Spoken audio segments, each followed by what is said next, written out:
आपका स्वागत है हमारे चैनल अनन्य भक्ति और तार्किक ज्ञान में। आज हम सुनाने वाले हैं बृहस्पतिवार व्रत कथा जो भगवान विष्णु को समर्पित है, सुख समृद्धि प्रदान करने वाली। आइए शुरू करते हैं। बोलो विष्णु भगवान की जय। प्राचीन समय में एक गरीब ब्राह्मण रहता था। उसके घर धन नहीं था और न संतान थी।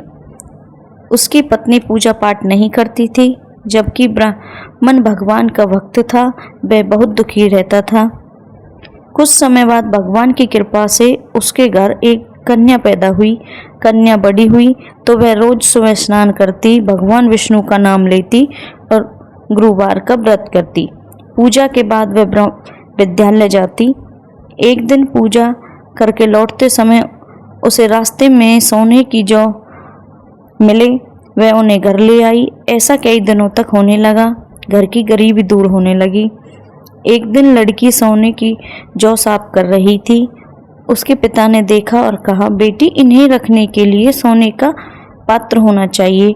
अगले गुरुवार लड़की ने भगवान की प्रार्थना की। भगवान की कृपा से उसे सोने का सुंदर पात्र भी मिल गया। धीरे धीरे उसकी भक्ति और सदाचार की जब चर्चा दूर दूर तक फैलने लगी, एक राज्य का जो राजकुमार वहां से गुजरा, उसने लड़की को देखा और उनके गुणों से प्रभावित होकर विवाह की इच्छा जताई। राजा ने ब्राह्मण से बात की और विवाह हो गया। लड़की विवाह करके राजमहल चली गई। कुछ समय बाद उसे अपने माता पिता की याद आई। तब वह मायके पहुंची तो देखा कि वहां घर में गरीबी और परेशानी है। उसने पिता से कारण पूछा।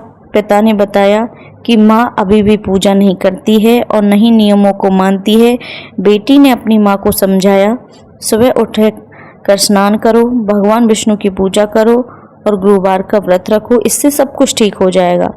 लेकिन माँ ने उसकी बात नहीं मानी। धीरे धीरे उसे अपनी गलती का एहसास हुआ। उसे सब कुछ समझ आ गया। उसने श्री श्रद्धा से व्रत किया। कुछ समय बाद भगवान की कृपा से उनके घर में फिर सुख शांति और धन आने लगा। पूरा परिवार प्रसन्न होने लगा। भगवान विष्णु की कृपा से उन्हें एक पुत्र की प्राप्ति हो गई। जो व्यक्ति श्रद्धा और स्वच्छता और सच्चे मन से बृहस्पतिवार का व्रत करता है, भगवान विष्णु की पूजा करता है, उसके जीवन में सुख शांति और समृद्धि आती है। बोलो विष्णु भगवान की जय।